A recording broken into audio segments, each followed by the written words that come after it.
This program contains true stories of rescues. All of the 911 calls you will hear are real. Whenever possible, the actual people involved have helped us reconstruct the events as they happened.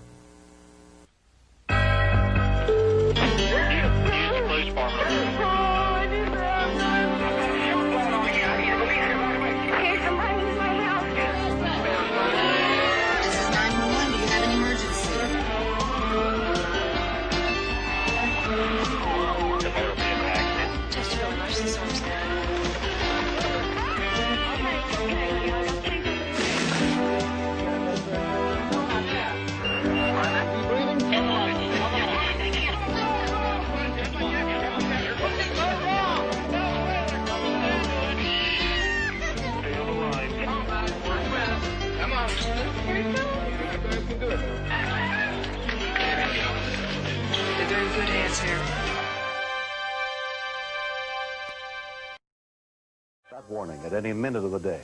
I'm William Shatner. Tonight, true stories of ordinary people confronting extraordinary challenges on Rescue 911. We begin on the afternoon of February 14th, 1991 in Mount Shasta, California. 14-year-old Shanti Spahn and her close friend Chrissy had decided to cut school to go hiking in Box Canyon, a scenic but rugged area nearby.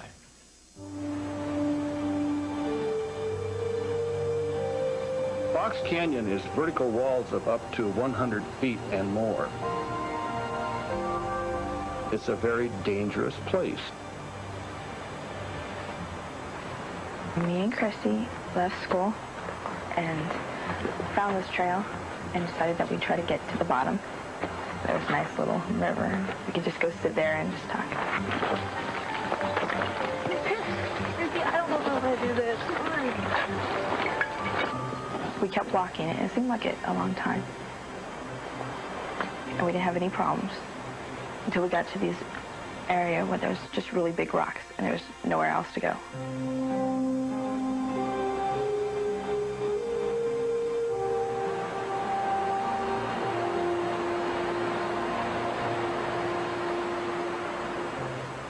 I don't know about this. Chrissy was trying to go to another rock, and when she went to get to the rock, she kind of jumped. Chrissy, don't do this.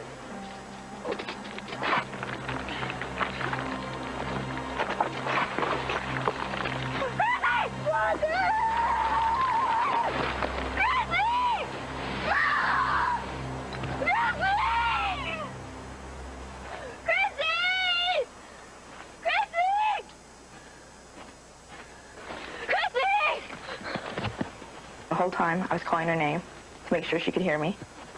I just kept yelling for her. And then she started calling my name out. Chrissy, I'll be there. I'm almost there, Chrissy. Chrissy! Chrissy! And she kept saying, I'm scared. What happened? I'm gonna go get somebody to You know, help. she was bleeding in the back of her head. Okay. I was bleeding really bad. So I just kept saying, I'm going to go get some help. And she didn't want me to leave. Okay, you're gonna be okay. I wanna go get somebody else. And so I took off my necklace. I'm just gonna remember. And I said, okay, keep looking at the heart. Okay? You'll be okay. And I'll be right back. When we continue. It's a pretty mean canyon. I knew it was going to be a serious situation to try to get somebody back up out of there that had... When 17-year-old Chrissy fell 100 feet down a sheer rock wall, 14-year-old Shanti had to find help. She was the only one who knew where her friend lay injured at the bottom of treacherous Box Canyon. Help! Help! Someone! Help! Hey, guys! Gus Oros and his friend were relaxing at a nearby lake. Girl came running across the road, screaming frantically. She was all dirty and she looked really scared. And she'd said my friend had fallen into the canyon. She fell off the cliff over there. You know, we just jumped up without any hesitance and followed her, you know, to where she was going. 911 emergency. It's an emergency. I don't know how old she is, but a girl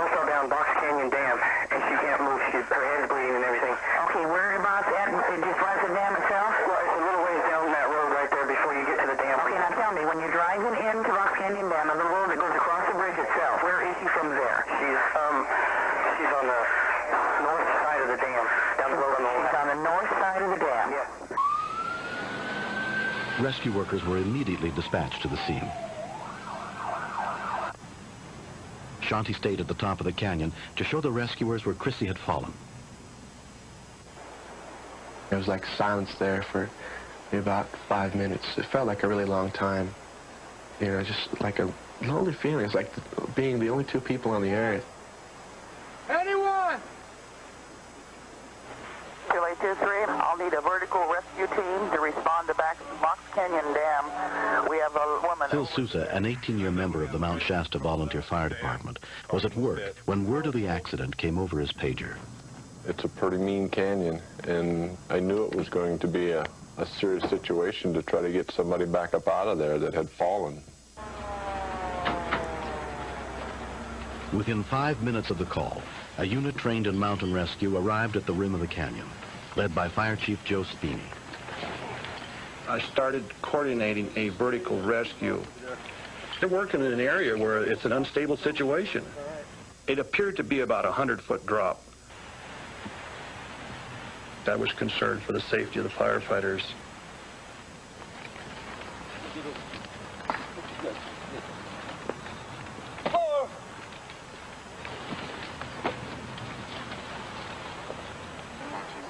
At the scene, paramedic Angela Banos examined Chrissy.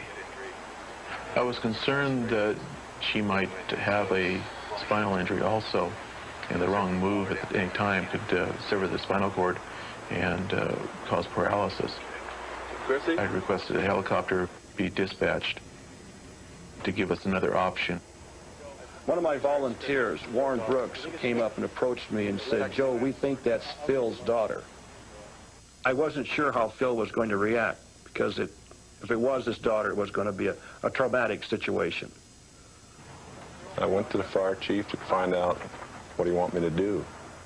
That's when the chief hollered at me to where was I going and to wait a minute, and that's when he came up. And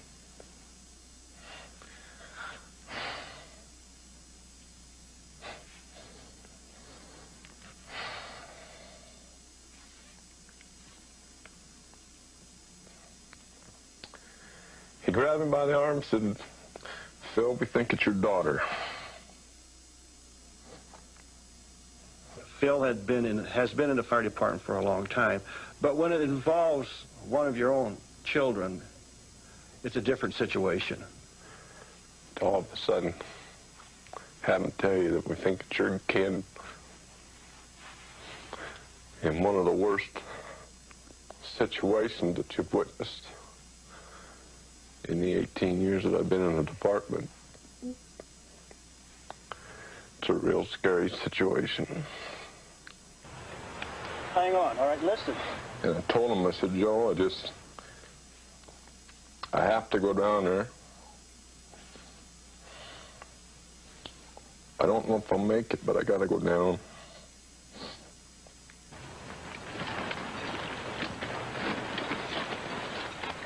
Concerned that his wife Jan was at home listening to the police scanner, Phil sent a friend to tell her what had happened. What's happening? Sit down. When he said, sit down, this call you're listening to, we think it's Chrissy in the canyon.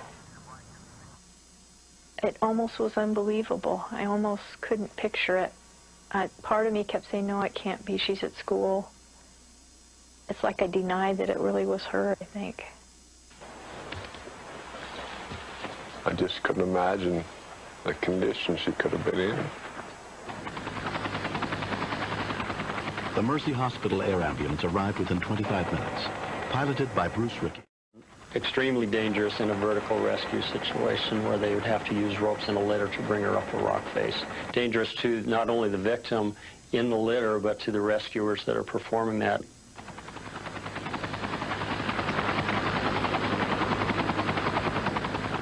It's amazing that your mind sort of goes into fast forward and you're thinking 1,000 things all at once. And I had to sit down. I thought I might be saying goodbye to my daughter that day.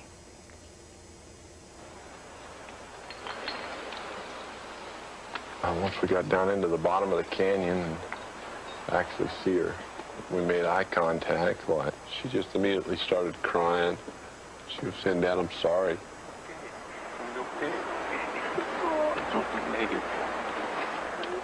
I didn't expect to see her,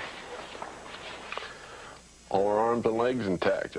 After coming off of that wall like that, it was a relief to see her in one piece. We orbited for 2 or 3 minutes, and in that time I saw an area in the bottom of the river that looked like maybe I could land. I thought it was impossible to land a helicopter in that area.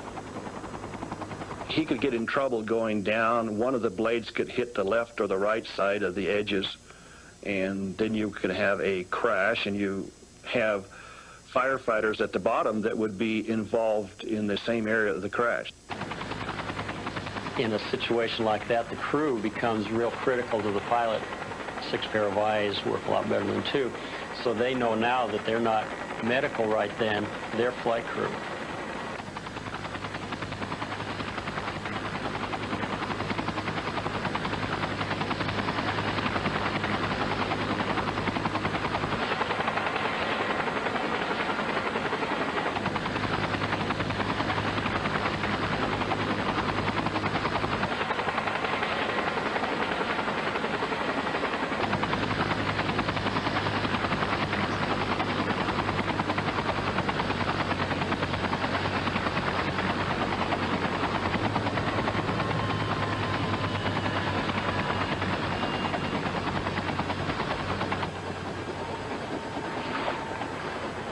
When you take 6 or 7 people trying to carry an individual in a Stokes like that, if you haven't experienced it, it's a rough chore.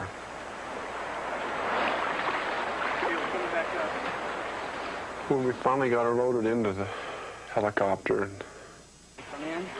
it was just a real relief to me at that time, figuring that I did the best job I could do. Now she's in somebody else's hands.